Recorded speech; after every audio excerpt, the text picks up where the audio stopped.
ನಮಸ್ಕಾರ ಗೆಳೆಯರಿ, stock market Kannada ಚಾನಲ್ಗೆ ಸ್ವಾಗತ ಸುಸ್ವಾಗತ. ಗೆಳೆಯರಿ, ವಿಡಿಯೋದಲ್ಲಿ ಇವತ್ತಿನ ನಮ್ಮ ಮಾರ್ಕೆಟ್ ಅಲ್ಲಿ ಸುದ್ದಿಯಲ್ಲಿರುವಂತಹ ಇಂಪಾರ್ಟೆಂಟ್ ಶೇರ್ಗಳ ಬಗ್ಗೆ ತಿಳ್ಕೊಳ್ಳೋಣ. ಜೊತೆಗೆ ಇವತ್ತಿನ ನಮ್ಮ ಮಾರ್ಕೆಟ್ ಪರ್ಫಾರ್ಮೆನ್ಸ್ ಬಗ್ಗೆ ನಮ್ಮ ಗಿಫ್ಟ್ ನಿಫ್ಟಿ ಯಾವ ಇಂಡಿಕೇಶನ್ ಕೊಡ್ತಾ ಇದೆ, ಏಷ್ಯನ್ ಮಾರ್ಕೆಟ್ಸ್ ಯಾವ ರೀತಿ ಟ್ರೇಡ್ ಆಗ್ತಿದೆ, ಪಾಸಿಟಿವ್ ಇದೆಯಾ ನೆಗೆಟಿವ್ ಇದೆಯಾ, ಇದ್ರ ಬಗ್ಗೆ ಕೂಡ ತಿಳ್ಕೊಳ್ಳುವಂತ ಪ್ರಯತ್ನವನ್ನು ಮಾಡೋಣ. ಮೊದಲಿಗೆ ಡಿಸ್ಕ್ಲೇಮರ್ ಕೊಡೋಕೆ ಇಷ್ಟಪಡ್ತೀನಿ. ಇಲ್ಲಿ ಕವರ್ ಮಾಡ್ತಿರುವಂತ ಯಾವುದೇ ಸ್ಟಾಕ್ ಅನ್ನು ಕೂಡ ರೆಕಮೆಂಡ್ ಮಾಡಿದಿಲ್ಲ. ನೀವು ಫರ್ದರ್ ಸ್ಟಡಿ ಮೆಡಿಟೇಷನ್ ತಗೊಳ್ಬಹುದು. ಆಸ್ ಎ ಎಜುಕೇಶನಲ್ ಪರ್ಪಸ್ ನಾನು ವಿಡಿಯೋ ಮುಂದೆ ತರ್ತಾ ಇದ್ದೀನಿ. ಹಾಗೆ ಡಿಸ್ಕ್ರಿಪ್ಷನ್ ಅಲ್ಲಿ ಅಕೌಂಟ್ ಓಪನಿಂಗ್ ಲಿಂಕ್ ಇದೆ, ಅಕೌಂಟ್ ಅನ್ನು ಓಪನ್ ಮಾಡ್ಕೊಳ್ಬಹುದು. ಹೂಡಿಕೆಗೆ ಸಂಬಂಧಪಟ್ಟಂತೆ ನಿಮ್ಗೆ ಏನಾದರೂ ಸಪೋರ್ಟ್ ಬೇಕು ಅಂದ್ರೆ ಇಲ್ಲಿರುವಂತಹ ನಂಬರ್ಗಳ ಮೂಲಕ ನಮ್ಮ ಟೀಮ್ ನ ಕಾಂಟ್ಯಾಕ್ಟ್ ಮಾಡಬಹುದು. ಇಲ್ಲಿ ಮೆನ್ಷನ್ ಮಾಡಿರುವಂತಹ ಎಲ್ಲ ಸರ್ವಿಸಸ್ ನಮ್ಮ ಮೂಲಕ ಸಿಗುತ್ತೆ. ಬಟ್ ಇದಕ್ಕೆ ಕಂಡೀಷನ್ ಒಂದೇ, ನಮ್ಮ ಮೂಲಕ ಅಕೌಂಟ್ ಓಪನ್ ಆಗಿರಬೇಕು. ಹಾಗಾಗಿ ಅಕೌಂಟ್ ಓಪನ್ ಮಾಡ್ಕೊಂಡು ಕಾಂಟ್ಯಾಕ್ಟ್ ಮಾಡಬಹುದು. ಇನ್ನು ಮೊದಲಿಗೆ ಅಮೆರಿಕನ್ ಮಾರ್ಕೆಟ್ ನ ಪರ್ಫಾರ್ಮೆನ್ಸ್ ಅನ್ನು ನೋಡೋದಾದ್ರೆ ಡೌ ಜೋನ್ಸ್ ಅಲ್ಲಿ ನೋಡಬಹುದು, ನಿನ್ನೆ 0.69% ಅಥವಾ 340 ಪಾಯಿಂಟ್ಸ್ ಪಾಸಿಟಿವ್ ಅಲ್ಲಿ ಪರ್ಫಾರ್ಮೆನ್ಸ್ ನೋಡಲಿಕ್ಕೆ ಸಿಕ್ಕಿದೆ. ಗ್ಯಾಪ್ ಅಪ್ ಅಲ್ಲಿ ಓಪನ್ ಆಗಿದೆ, ನಂತರ ಕೂಡ ಒಳ್ಳೆ ಪರ್ಫಾರ್ಮೆನ್ಸ್ ನೋಡಲಿಕ್ಕೆ ಸಿಕ್ಕಿ 340 ಪಾಯಿಂಟ್ಸ್ ಅಪ್ ಅಲ್ಲಿ ಕ್ಲೋಸಿಂಗ್ ಕೊಟ್ಟಿದೆ. ಇನ್ನು ನಾಸ್ಡಾಕ್ ಕಡೆ ಬಂದ್ರೆ ಇಲ್ಲಿ ಕೂಡ 1.64% ಅಥವಾ 397 ಪಾಯಿಂಟ್ಸ್ ಅಪ್ ಅಲ್ಲಿ ಕ್ಲೋಸಿಂಗ್ ಕಂಡು ಬಂದೆ. ಸಾಲಿಡ್ ಪರ್ಫಾರ್ಮೆನ್ಸ್ ಬಂದಿದೆ ಅಂತ ಹೇಳ್ಬೋದು ನಾಸ್ಡಾಕ್ ಅಲ್ಲಿ. ಒಟ್ಟಿನಲ್ಲಿ ಎರಡು ಕಡೆ ಒಳ್ಳೆ ಪರ್ಫಾರ್ಮೆನ್ಸ್ ನೋಡ್ಲಿಕ್ಕೆ ಸಿಕ್ಕಿದೆ. ಇನ್ನು ನಮ್ಮ ಮಾರ್ಕೆಟ್ ನ FIS DIS ಆಕ್ಟಿವಿಟಿ ಕಡೆ ಬಂದ್ರೆ ನಿನ್ನೆ FIS 2078 ಕೋಟಿ ನೆಟ್ ಸೆಲ್ಲಿಂಗ್ ಅನ್ನ ಮಾಡಿದ್ದಾರೆ ನೋಡಬಹುದು.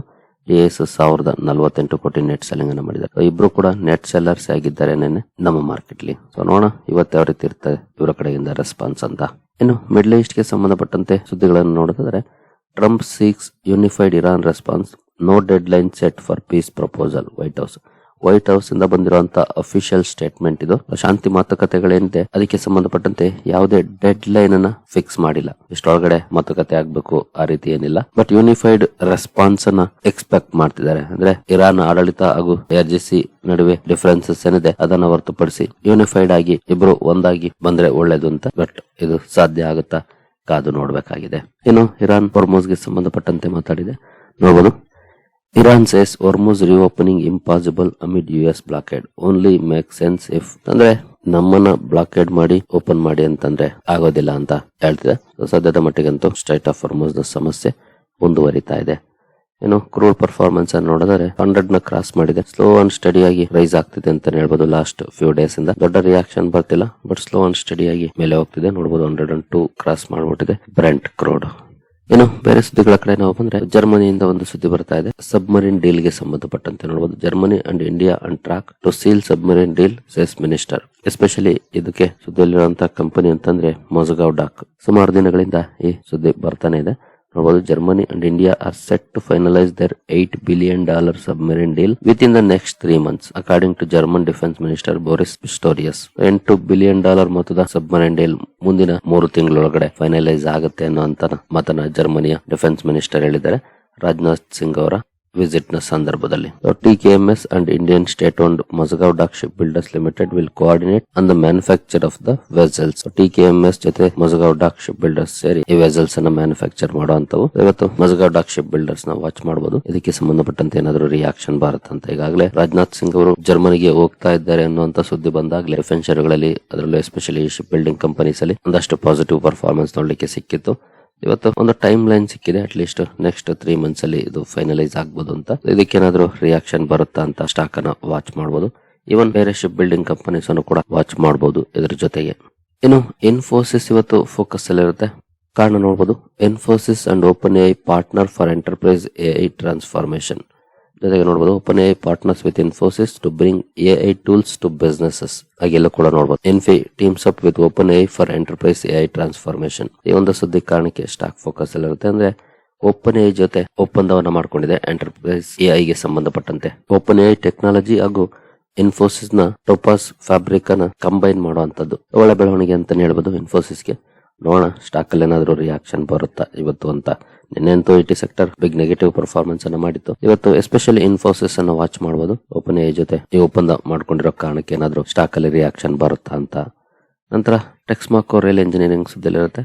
ಕಾರಣ ಕಂಪನಿಗೆ ಒಂದು ಸಣ್ಣ ಆರ್ಡರ್ ಸಿಕ್ಕಿದೆ. ಸದರ್ನ್ ರೈಲ್ವೇಸ್ ಇಂದ ಅರೌಂಡ್ 8 crore ಆರ್ಡರ್ ಸಿಕ್ಕಿದೆ. ಈ ಆರ್ಡರ್ ಕಾರಣಕ್ಕೆ ಸ್ಟಾಕ್ ಫೋಕಸ್ ಅಲ್ಲಿ ಇರುತ್ತೆ. ಟೆಕ್ಸ್ಮಾಕೋ ರೈಲ್ ಅಂಡ್ ಇಂಜಿನಿಯರಿಂಗ್ ಅನ್ನ ವಾಚ್ ಮಾಡಬಹುದು ಯಾವ ರೀತಿ ಇರುತ್ತೆ ಪರ್ಫಾರ್ಮೆನ್ಸ್ ಅಂತ. ನಂತರ ಎನ್ವಿರೋ ಇನ್ಫ್ರಾ ಇಂಜಿನಿಯರ್ಸ್ ಕೂಡ ಸುದ್ದಿಲಿರುತ್ತೆ. ಕಾರಣ company PRA Bihar best project ಅಲ್ಲಿ 49% ಸ್ಟೇಕ್ ಅನ್ನು ಅಕ್ವೈರ್ ಮಾಡಿದೆ. ಇದಕ್ಕಾಗಿ 15.5 ಕೋಟಿ ಹೂಡಿಕೆಯನ್ನು ಮಾಡಿದೆ. ಈ ಅಕ್ವಿಸಿಷನ್ ಕಾರಣಕ್ಕೆ ಸ್ಟಾಕ್ ಫೋಕಸ್ ಅಲ್ಲಿ ಇರುತ್ತೆ. ಇನ್ಫ್ರಾ ಇಂಜಿನಿಯರ್ಸ್ ಅನ್ನ ವಾಚ್ ಮಾಡಬಹುದು. ಈ ಅಕ್ವಿಸಿಷನ್ ಗೆ ಯಾವ ರೀತಿ ರಿಯಾಕ್ಷನ್ ಬರುತ್ತೆ ಸ್ಟಾಕ್ ಅಲ್ಲಿ ಅಂತ. ನಂತರ ಒಮ್ಯಾಕ್ಸ್ ಲಿಮಿಟೆಡ್ ಕೂಡ ಸುದ್ದಿಲಿರುತ್ತೆ. ಕಾರಣ ಕಂಪನಿಗೆ ರೇರಾ ಅಪ್ರೂವಲ್ ಸಿಕ್ಕಿದೆ. ಪಂಜಾಬ್ ಬೇಸ್ಡ್ ಪ್ರಾಜೆಕ್ಟ್ ಇದು ಒಮ್ಯಾಕ್ಸ್ ರಾಯಲ್ ನೆಸ್ಟ್ ಅಂತ, ಅದಕ್ಕೆ ರೇರಾ ಅಪ್ರೂವಲ್ ಸಿಕ್ಕಿದೆ. ಈ ಕಾರಣಕ್ಕೆ ಸ್ಟಾಕ್ ಫೋಕಸ್ ಅಲ್ಲಿ ಇರುತ್ತೆ. ಒಮ್ಯಾಕ್ಸ್ ಅನ್ನು ಕೂಡ ವಾಚ್ ಮಾಡಬಹುದು. ಒಂದು ರಿಯಲ್ ಎಸ್ಟೇಟ್ ಕಂಪನಿ, ವಾಚ್ ಮಾಡಿ ಸ್ಟಾಕ್ ಅಲ್ಲಿ ಯಾವ ರೀತಿ ರಿಯಾಕ್ಷನ್ ಬರುತ್ತೆ ಅಂತ. ಇನ್ನು ಜಿಯೋ ಫೈನಾನ್ಷಿಯಲ್ ಸರ್ವಿಸಸ್ ಕೂಡ ಫೋಕಸ್ ಅಲ್ಲಿ ಇರುತ್ತೆ. ಕಾರಣ ಕಂಪನಿ ಅಲಯನ್ಸ್ ಯುರೋಪ್ ಜೊತೆ 50-50 ಜಾಯಿಂಟ್ ವೆಂಚರ್ ಅನ್ನ ಮಾಡ್ಕೊಂಡಿದೆ. ಜನರಲ್ ಅಂಡ್ ಹೆಲ್ತ್ ಇನ್ಶೂರೆನ್ಸ್ ಅನ್ನ ಪ್ರೊವೈಡ್ ಮಾಡ್ಲಿಕ್ಕೆ. ಈ ಸುದ್ದಿ ಕಾರಣಕ್ಕೆ ಜಿಯೋ ಫೈನಾನ್ಸ್ ಕೂಡ ಫೋಕಸ್ ಅಲ್ಲಿ ಇರುತ್ತೆ. ಈ ಸ್ಟಾಕ್ ಅನ್ನು ಸಹ ವಾಚ್ ಮಾಡಬಹುದು. ಇನ್ನು ಅರವಿಂದ್ ಲಿಮಿಟೆಡ್ ಫೋಕಸ್ ಅಲ್ಲಿ ಇರುತ್ತೆ. ಕಾರಣ ಕಂಪನಿ UAE ನಲ್ಲಿ ಒಂದು ಸಬ್ಸಿಡಿಯರಿ ಫಾರ್ಮೇಶನ್ ಮಾಡಿದೆ, ಅರವಿಂದ್ ಅಟೆಲಿಯರ್ ಅಂತ. ಅದರಲ್ಲೂ ಶಾರ್ಜಾ ಏರ್ಪೋರ್ಟ್ ಇಂದ ಕಂಪನಿ ಲೈಸೆನ್ಸ್ ಅನ್ನ ಪಡ್ಕೊಂಡಿದೆ. ಆನಂತರ ಈ ಸಬ್ಸಿಡಿಯರಿ ಫಾರ್ಮೇಶನ್ ಮಾಡಿದೆ. ಈ ಸುದ್ದಿ ಕಾರಣಕ್ಕೆ ಅರವಿಂದ್ ಕೂಡ ಫೋಕಸ್ ಅಲ್ಲಿ ಇರುತ್ತೆ. ಈ ಸ್ಟಾಕ್ ಅನ್ನು ಸಹ ವಾಚ್ ಮಾಡಬಹುದು, ಯಾವ ರೀತಿ ಇರುತ್ತೆ ಮಾರ್ಕೆಟ್ ಅಲ್ಲಿ ರಿಯಾಕ್ಷನ್ ಅಂತ. ನಂತರ ವಾಟೆಕ್ ವಾಬಾಗ್ ಲಿಮಿಟೆಡ್ ಕೂಡ ಸುದ್ದಿಲಿರುತ್ತೆ. ಕಾರಣ ಕಂಪನಿ ಲೋಕಲ್ ಪ್ರಾಜೆಕ್ಟ್ಸ್ ಅನ್ನ ಆಪರೇಷನ್ ಮಾಡ್ಲಿಕ್ಕೆ ಒಂದು ಸಬ್ಸಿಡಿಯರಿ ಫಾರ್ಮ್ ಮಾಡಿದೆ, ನಾರ್ತ್ ಚೆನ್ನೈ ಟ್ರೂ ಅಂತ. ಈ ಸಬ್ಸಿಡಿಯರಿ ಫಾರ್ಮೇಶನ್ ಕಾರಣಕ್ಕೆ ಫೋಕಸ್ ಅಲ್ಲಿರುತ್ತೆ. ವಾಟೆಕ್ ವಾಬಾಗ್ ಅನ್ನು ಕೂಡ ವಾಚ್ ಮಾಡಬಹುದು, ಯಾವ ರೀತಿ ಇರುತ್ತೆ ಪರ್ಫಾರ್ಮೆನ್ಸ್ ಅಂತ. ನಂತರ ಎವರಿಡಿ ಇಂಡಸ್ಟ್ರೀಸ್ ಕೂಡ ಸುದ್ದಿಲಿರುತ್ತೆ. ಕಾರಣ ನೋಡಬಹುದು, Eveready inaugurates India's only operating alkaline battery facility in Jammu with 200 crore investment. ಜಮ್ಮುನಲ್ಲಿ ಕಂಪನಿ ಆಲ್ಕಲೈನ್ ಬ್ಯಾಟರಿ ಮ್ಯಾನುಫ್ಯಾಕ್ಚರಿಂಗ್ ಫೆಸಿಲಿಟಿಯನ್ನ ಉದ್ಘಾಟನೆ ಮಾಡಿದೆ. 200 ಕೋಟಿ ಇನ್ವೆಸ್ಟ್ಮೆಂಟ್ ಅನ್ನ ಇದಕ್ಕಾಗಿ ಮಾಡಿದೆ ಕಂಪನಿ. ನೋಡಬಹುದು, Eveready plant in JK investment and startup surge. ಜೊತೆಗೆ ಆಲ್ಕಲೈನ್ ಪೋರ್ಟ್ಫೋಲಿಯೋನ ಮುಂದಿನ 3 ವರ್ಷಗಳಲ್ಲಿ ಡಬಲ್ ಮಾಡುವಂತ ಟಾರ್ಗೆಟ್ ಅನ್ನು ಕೂಡ ಹಾಕೊಂಡಿದೆ. ಈ ಸುದ್ದಿ ಕಾರಣಕ್ಕೆ ಎವರಿಡಿ ಇಂಡಸ್ಟ್ರೀಸ್ ಕೂಡ ಸುದ್ದಿಲಿರುತ್ತೆ. ಈ ಸ್ಟಾಕ್ ಅನ್ನು ಸಹ ವಾಚ್ ಮಾಡಬಹುದು, ಯಾವ ರೀತಿ ಇರುತ್ತೆ ಪರ್ಫಾರ್ಮೆನ್ಸ್ ಇವತ್ತು ಅಂತ. ಇನ್ನು ಇನ್ನೋವಿಷನ್ ಲಿಮಿಟೆಡ್ ಕೂಡ ಸುದ್ದಿಲಿರುತ್ತೆ. ಕಾರಣ ಕಂಪನಿಗೆ NHAI ಇಂದ 31 ಕೋಟಿ ಆರ್ಡರ್ ಸಿಕ್ಕಿದೆ. ಈ 31 ಕೋಟಿ ಆರ್ಡರ್ ಕಾರಣಕ್ಕೆ ಸ್ಟಾಕ್ ಫೋಕಸ್ ಅಲ್ಲಿರುತ್ತೆ. ಇದನ್ನು ಸಹ ವಾಚ್ ಮಾಡಬಹುದು. ಇನ್ನು ಲೆಮನ್ ಟ್ರೀ ಹೋಟೆಲ್ ಸುದ್ದಿಲಿರುತ್ತೆ. ಇತ್ತೀಚೆಗೆ ಲೆಮನ್ ಟ್ರೀ ನಲ್ಲಿ ತುಂಬಾ ಒಳ್ಳೆ ಪರ್ಫಾರ್ಮೆನ್ಸ್ ನೋಡ್ಲಿಕ್ಕೆ ಸಿಗ್ತಾ ಇದೆ. ಜಸ್ಟ್ 15 ಡೇಸ್ ಅಲ್ಲಿ ಮೋರ್ ದನ್ 20% ಅಪ್ ಆಗಿದೆ. ಈ ಕಂಪನಿ 2 ಪ್ರಾಪರ್ಟೀಸ್ ಒಪ್ಪಂದವನ್ನ ಮಾಡ್ಕೊಂಡಿದೆ, ರಾಯ್ಪುರ್ ಅಂಡ್ ಜಲಂಧರ್ ಅಲ್ಲಿ. 78 ಹಾಗೂ 60 ರೂಮ್ ಕೆಪಾಸಿಟಿ ಇರುವಂತಹ ಪ್ರಾಪರ್ಟೀಸ್. ಈ ಒಪ್ಪಂದದ ಕಾರಣಕ್ಕೆ ಸ್ಟಾಕ್ ಫೋಕಸ್ ಅಲ್ಲಿರುತ್ತೆ. ಲೆಮನ್ ಟ್ರೀ ಹೋಟೆಲ್ಸ್ ಅನ್ನು ಕೂಡ ವಾಚ್ ಮಾಡಬಹುದು ಇವತ್ತು, ಯಾವ ರೀತಿ ಇರುತ್ತೆ ಸ್ಟಾಕ್ ಅಲ್ಲಿ ರಿಯಾಕ್ಷನ್ ಅಂತ. ಇನ್ನು ರಿಸಲ್ಟ್ ಗಳ ಕಡೆ ಬಂದ್ರೆ, ಇತ್ತೀಚೆಗೆ ಲಿಸ್ಟ್ ಆದಂತಹ ಕಂಪನಿ ಭಾರತ್ ಕೋಕಿಂಗ್ ಕೋಲ್. ಪರ್ಫಾರ್ಮೆನ್ಸ್ ನೋಡಬಹುದು, ಇಯರ್ಲಿ ಕ್ವಾರ್ಟರ್ಲಿ 2 ಕಡೆ ಸೇಲ್ಸ್ ಅಲ್ಲಿ ಡೌನ್ ಪರ್ಫಾರ್ಮೆನ್ಸ್ ಇದೆ. ಎಬಿಟಲ್ ಅಂತೂ ಪ್ರಾಫಿಟ್ ಇಂದ ಲಾಸ್ ಹೋಗ್ಬಿಟ್ಟಿದೆ, 135 ಕೋಟಿ ಲಾಸ್ ಅನ್ನ ರಿಪೋರ್ಟ್ ಮಾಡಿದೆ. ಬಟ್ ನೆಟ್ ಪ್ರಾಫಿಟ್ ಅಲ್ಲಿ ಕ್ವಾರ್ಟರ್ಲಿ ಅಪ್ ಆಗಿದೆ, ಇಯರ್ಲಿ ಡೌನ್ ಪರ್ಫಾರ್ಮೆನ್ಸ್ ಇದೆ. ಪೂರ್ ಪರ್ಫಾರ್ಮೆನ್ಸ್ ಅಂತಾನೆ ಹೇಳ್ಬೋದು ಭಾರತ್ ಕುಕಿಂಗ್ ಕೋಲ್ದು. ಸ್ಟಾಕ್ ಅನ್ನ ಇವತ್ತು ವಾಚ್ ಮಾಡಬಹುದು, ಈ ರಿಸಲ್ಟ್ ಗೆ ಯಾವ ರೀತಿ ರಿಯಾಕ್ಷನ್ ಬರುತ್ತೆ ಅಂತ. ನಂತರ ಒರಾಕಲ್ ಫೈನಾನ್ಷಿಯಲ್ ಸರ್ವಿಸಸ್ ಅಥವಾ OFSS ಪರ್ಫಾರ್ಮೆನ್ಸ್ ನೋಡಬಹುದು, ಇಯರ್ಲಿ ಕ್ವಾರ್ಟರ್ಲಿ 2 ಕಡೆ ಚೆನ್ನಾಗಿ ಇಂಪ್ರೂವ್ ಆಗಿದೆ. ಎಬಿಟ್ ಅಲ್ಲಿ ಒಳ್ಳೆ ಪರ್ಫಾರ್ಮೆನ್ಸ್ ಇದೆ. ನೆಟ್ ಪ್ರಾಫಿಟ್ ಅಲ್ಲೂ ಕೂಡ ಒಳ್ಳೆ ಪರ್ಫಾರ್ಮೆನ್ಸ್ ನೋಡ್ಲಿಕ್ಕೆ ಸಿಕ್ಕಿದೆ. ಓವರ್ ಆಲ್ ಚೆನ್ನಾಗಿದೆ ನಂಬರ್ಸ್, ಸ್ಟಾಕ್ ಅನ್ನು ವಾಚ್ ಮಾಡಬಹುದು. ನಂತರ ಟಾಟಾ ಕಮ್ಯುನಿಕೇಶನ್ಸ್ ನೋಡಬಹುದು, ಇಲ್ಲಿ ಡಿಸೆಂಟ್ ಇಂಪ್ರೂವ್ಮೆಂಟ್ ನೋಡ್ಲಿಕ್ಕೆ ಸಿಕ್ಕಿದೆ ಕಂಪನಿಯ ಸೇಲ್ಸ್ ಅಲ್ಲಿ. ಎಬಿಟ್ ಅಲ್ಲಿ ಕೂಡ ಡಿಸೆಂಟ್ ಪರ್ಫಾರ್ಮೆನ್ಸ್ ಇದೆ. ಇನ್ನು ನೆಟ್ ಪ್ರಾಫಿಟ್ ಅಲ್ಲಿ ಡೌನ್ ಪರ್ಫಾರ್ಮೆನ್ಸ್ ಇದೆ. ಇಯರ್ಲಿ ಕ್ವಾರ್ಟರ್ಲಿ 2 ಡೌನ್ ಇದೆ. ಸಲ ಒಂದಷ್ಟು ಅಡ್ಜಸ್ಟ್ಮೆಂಟ್ಸ್ ಇತ್ತು, ಹಾಗಾಗಿ ಜಾಸ್ತಿ ಇತ್ತು. ಬಟ್ ಆ ಅಡ್ಜಸ್ಟ್ಮೆಂಟ್ ನ ಹೊರತುಪಡಿಸಿ ಕೂಡ ಏನಂತ ಒಳ್ಳೆ ಪರ್ಫಾರ್ಮೆನ್ಸ್ ನೋಡ್ಲಿಕ್ಕೆ ಸಿಕ್ಕಿಲ್ಲ. ಇನ್ನು ಟ್ರೆಂಡ್ ಇದ್ರ ಬಗ್ಗೆ ಈಗಾಗಲೇ ರಾತ್ರಿನೇ ಒಂದು ಡೀಟೇಲ್ ಟ್ರೇನ್ ಕವರ್ ಮಾಡಿದೆ.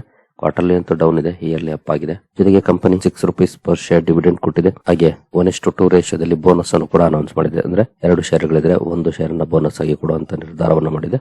ಇದಕ್ಕೆ ಮಾರ್ಕೆಟ್ ಯಾವ ರೀತಿ ರಿಯಾಕ್ಟ್ ಮಾಡುತ್ತೆ ಅನ್ನೋದನ್ನ ವಾಚ್ ಮಾಡಬಹುದು. ಟ್ರೆಂಡ್ ಅಲ್ಲಿ ಯಾವ ರೀತಿ ಪರ್ಫಾರ್ಮೆನ್ಸ್ ಇರುತ್ತೆ ಅಂತ. ಇನ್ನು L&T ಟೆಕ್ನಾಲಜಿ ಸರ್ವಿಸಸ್ ಅಥವಾ LTTS ಕೂಡ ನಿನ್ನೆ ನಂಬರ್ಸ್ ಅನ್ನು ಅನೌನ್ಸ್ ಮಾಡಿದೆ. ಡಿಸೆಂಟ್ ಇಂಪ್ರೂವ್ಮೆಂಟ್ ಅಥವಾ ಸಿಂಗಲ್ ಡಿಜಿಟ್ ಅಲ್ಲಿ ಗ್ರೋ ಆಗಿದೆ ಕಂಪನಿಯ ಸೇಲ್ಸ್.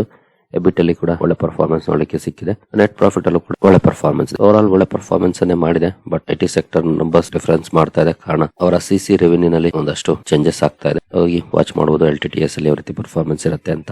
ಇನ್ನು SBI ಲೈಫ್ ಇನ್ಶೂರೆನ್ಸ್ ನೋಡಬಹುದು, ಪರ್ಫಾರ್ಮೆನ್ಸ್ ಡೌನ್ ಇದೆ. ಇಯರ್ಲಿ ಕ್ವಾರ್ಟರ್ಲಿ 2 ಕಡೆ ಎಬಿಟ್ ಅಲ್ಲಿ ಕೂಡ ಡೌನ್ ಇದೆ. ನೆಟ್ ಪ್ರಾಫಿಟ್ ಅಲ್ಲಿ ಫ್ಲಾಟ್ ಇದೆ, ಇಯರ್ಲಿ ಕ್ವಾರ್ಟರ್ಲಿ ಅಪ್ ಆಗಿದೆ. ಮಿಕ್ಸರ್ ಸೆಟ್ ಆಫ್ ನಂಬರ್ಸ್ ಅಂತಾನೆ ಹೇಳ್ಬೋದು. SBI ಲೈಫ್ ಅನ್ನು ಕೂಡ ವಾಚ್ ಮಾಡಬಹುದು.